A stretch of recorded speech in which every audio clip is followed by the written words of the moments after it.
Welcome back. We are going to cover the back half of season 4, episode 6, Vows. And we left off with Moira and June having a situation.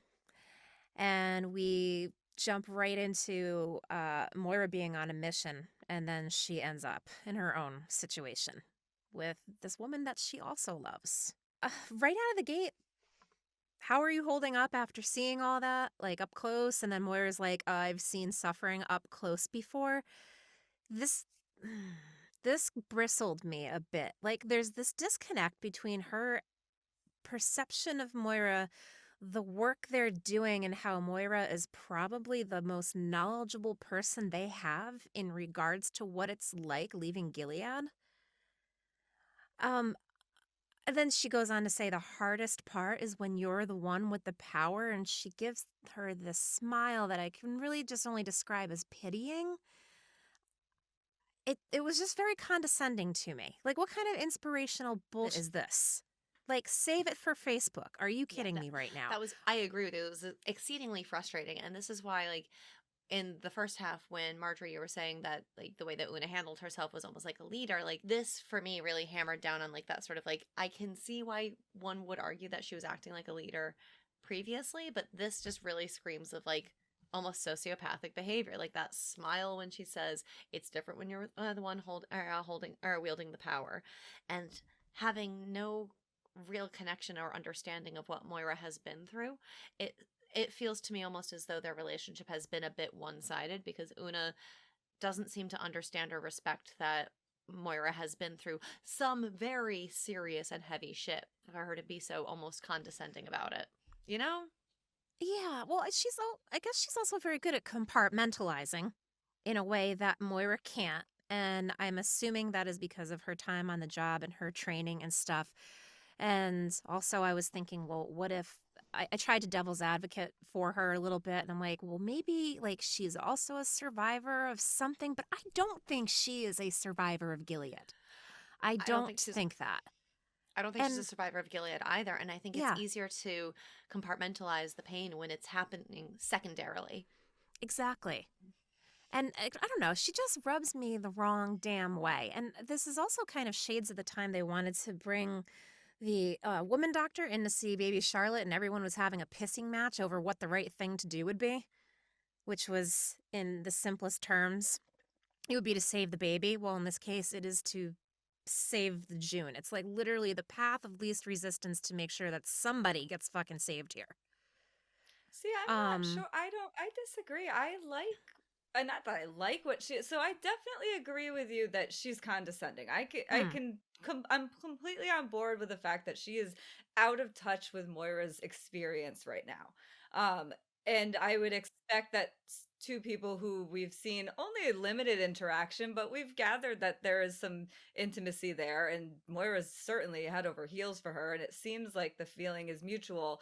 But I wouldn't say that they're super close. I mean, I guess I can understand that there would be a bit of a disconnect. I can understand that it might be hard conversations, but obviously she should know how important June is and how monumental this moment is for Moira and what she's asking for of her. So I feel like there's a disconnect there, and I wouldn't disagree with it being condescending. I still think she's being a pragmatic leader, and I think everything she says is the exact reason why June can't be taken out. Unfortunately for June and unfortunately for Moira, there are a lot of people's lives at stake. And yes, it sucks to be taking this medicine away from these people, but if they ever want to be able to bring it back in again and keep these channels open, they can't burn their bridges with Gilead by taking out their number one public enemy. So from a diplomatic political standpoint, at least I can understand where she's coming from. I feel like from an emotional relationship with Moira, it sucks, but I still see where she's coming from. I feel like this is the voice that June never got of, yeah, June's experienced this. I feel like her and June would be on the same page, and we see later that I kind of think they are. It's debatable. I mean, we'll get to that scene, but I just think that her line of it's hard when you're the one that has the power, yeah, it's totally shitty to say to Moira in this situation, but it's not wrong what she's saying. So I feel like that part of the compartmentalizing is the issue. She's almost just not acknowledging Moira's feelings, but also earlier it was not the time and place. Now they have a 12-hour boat ride. I feel like she could be a little bit more empathetic to her, what she just had to do, not just that grand scheme of, well, that was hard. It's like, holy shit, you just left your person behind again. Yeah, see, I don't disagree with you. I do believe that she is being pragmatic. And I think that she is, honestly, she probably is responding in the way that she should be. Like, it's definitely a for the greater good kind of thing, but it's her relation to Moira that I have an issue with, and that I don't feel like she has a real understanding of what Moira's experience was like. I just don't think that she has it. I have no doubt that she has people like loved ones who have gone through something, but she is a step removed from it, I believe. And I feel like the way that she spoke to Moira kind of like minimized what Moira has been through. And it really smacked of like this bureaucratic, like, there's nothing that we can do. It sucks for you though, but sorry, kind of like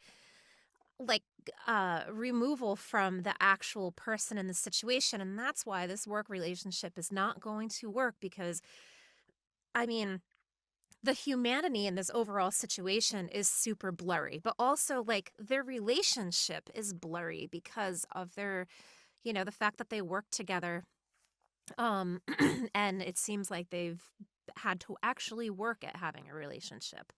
But then like throw in the whole June thing, and that's all I keep thinking of is blurry. It's all very blurry. I don't fault her for being pragmatic, but I do in the situation, but I do fault her for the way that she responded to Moira after she's had time to think about it. Yes, I agree with that entirely. I don't fault her for being pragmatic. I don't fault her for the decisions. But I think what makes us hurt so much to hear Una talk to Moira like this is that it's a canned response. Like I'm so sorry we couldn't bring her. When the right response would have been a human response of just, I'm so sorry, I can't imagine how difficult that must have been. Are you okay?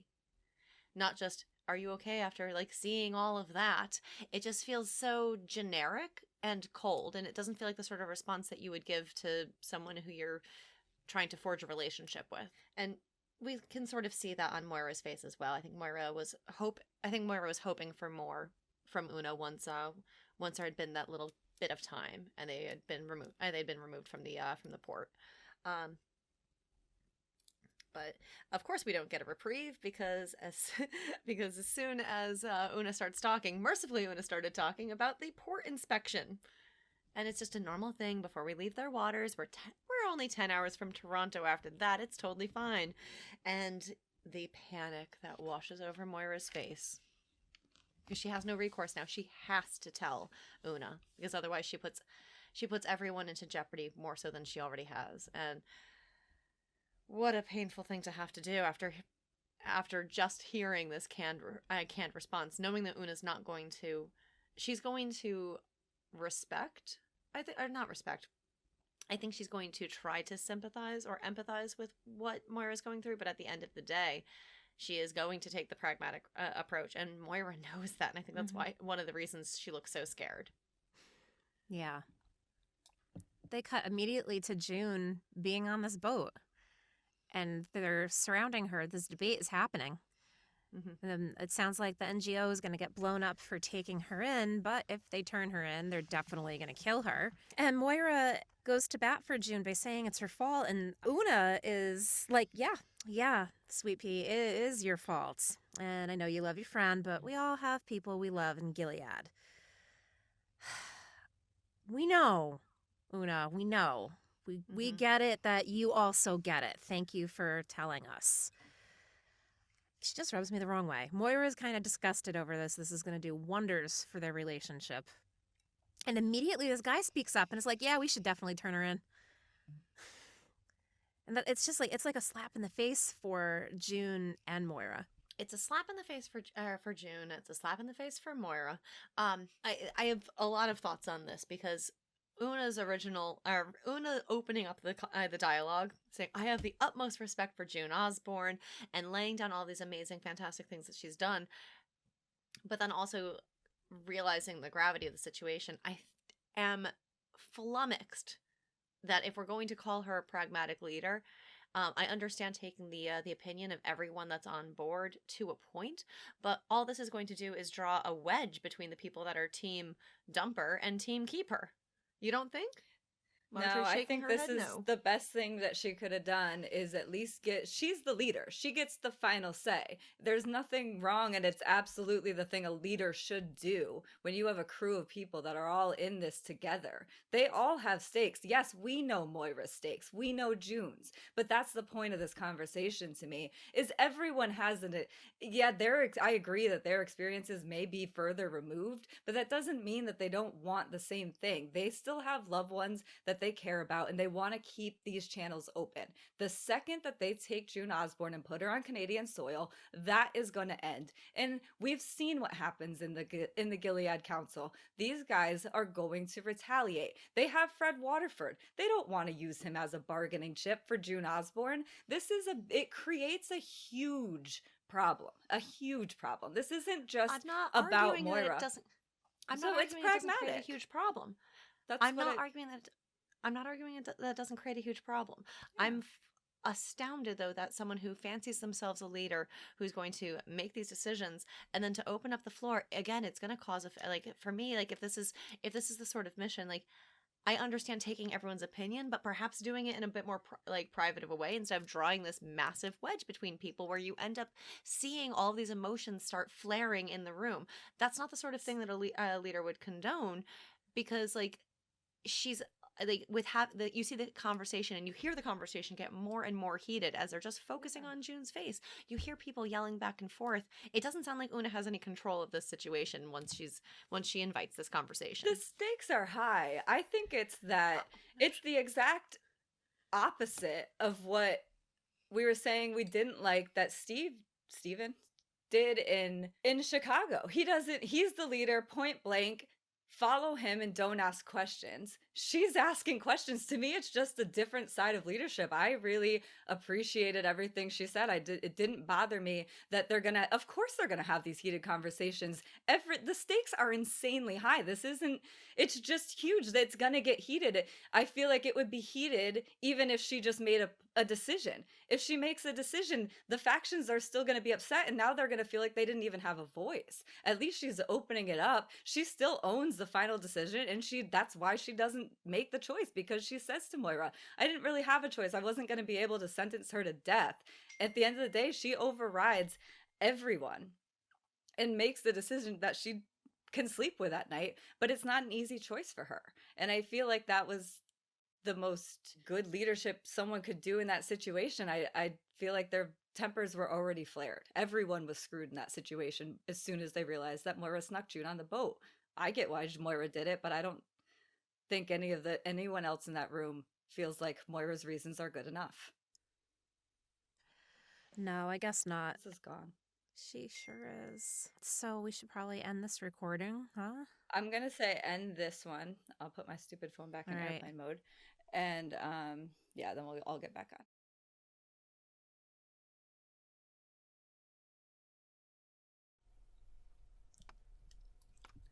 I don't know. I am extremely annoyed with Una throughout this entire episode. And like, I just want to like rage punch her in the face right now. And I know what you were like, I totally hear what you were saying about like, we have Steven in one episode where he's just you follow what I say, that's it. Like, no consideration to his other teammates, versus Una, who is taking the people that she is in charge of into consideration. And it does feel hypocritical of me to fault her for taking everyone's opinion into consideration. The only reason I'm saying it though is because the conversation gets out of control so quickly, because emotions are so high, that it strikes to me that she is not as much in control as she fancies herself to be. Does that make sense? I wonder if that was the whole point of it. Did she open up the floor for discussion because she was kind of passing the buck of the decision and making it seem like, oh, see, look, this is what everybody wants? to sort of take some of the emotional baggage off of her, so that way if the majority Maybe. said, if the majority of people said to send her back, then she could look at Moira and shrug her shoulders and say, see, it wasn't just me, I'm not the bad guy here, Yeah. everyone's acknowledging it's for the greater good. Yeah. I wonder. You know what else sort of jumped out at me first when I watched this scene? It really wasn't anything that Una was saying. It was more of the fact that as everyone started to fight over what they thought should be done next, I just thought about June just sitting there, and I'm like, my God, she, even out of Gilead, she's not even getting a voice in this conversation. Out of all the people they're asking, they're not asking her. Everyone is talking about what should happen to her, and they're not even going to ask her what her opinion is. That's what blew my mind. Mm-hmm. That is a very, very good point. And I think that that focus on her face and watching her kind of sallow as they're all debating her fate without taking it into consideration, I think that was probably the whole point of this scene. Yeah, I agree. Um, she's also, I think, just so tired and so over it. I don't think she has the energy for this argument and this decision right now. I really think that she is on team fucking kill me now, please. Like, put me out of my goddamn misery. I am like toast. And that's when she says, just turn me in. My life isn't worth anyone else's. She does have a point.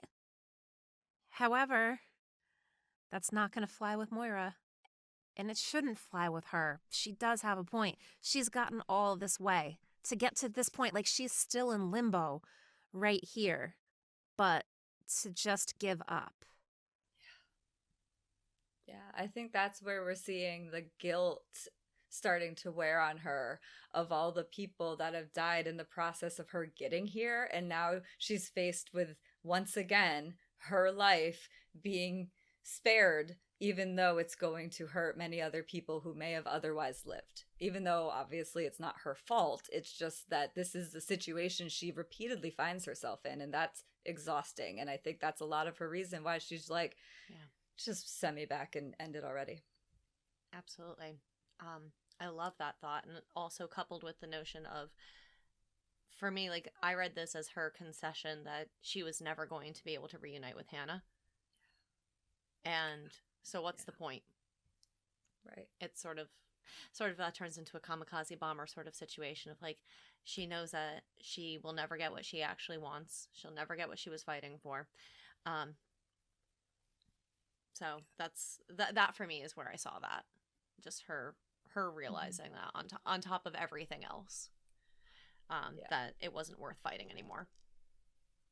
Which is a terrible concession to make. It's always worth fighting, but it makes sense why she might feel that in the moment if that was her intention.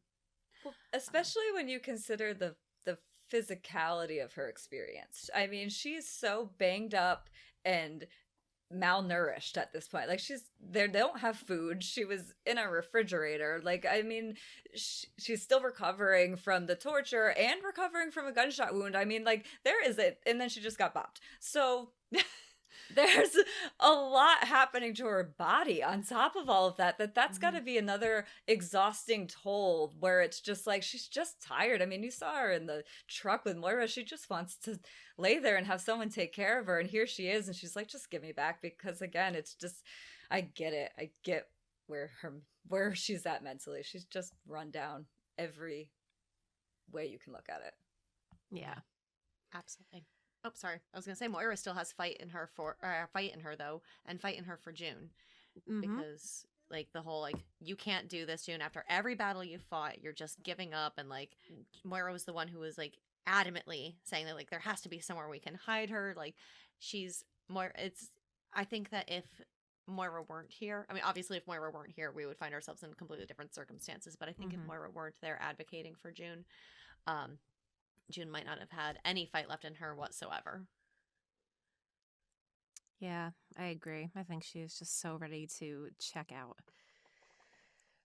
The boats are coming. Moira is begging Oona to do something, to figure something out. And Oona relents. And they're going to have her pose as a volunteer. Make sure she doesn't fuck this up. And this is the one time where I felt like Una at least showed a little bit of compassion specifically towards Moira. Because again, I don't think that she's not compassionate on the grand scheme of things, but I feel like with Moira, she's been extra cold and putting up a wall as if to not acknowledge her feelings at all. And I feel like this was Moira breaking through that at least a little bit, enough. Yeah, I love what you're saying there. Like this is the only moment in it almost feels like this is the only moment in this episode that Moira does, or that Una does show that compassion towards Moira that you would expect from the level of intimacy that they've had.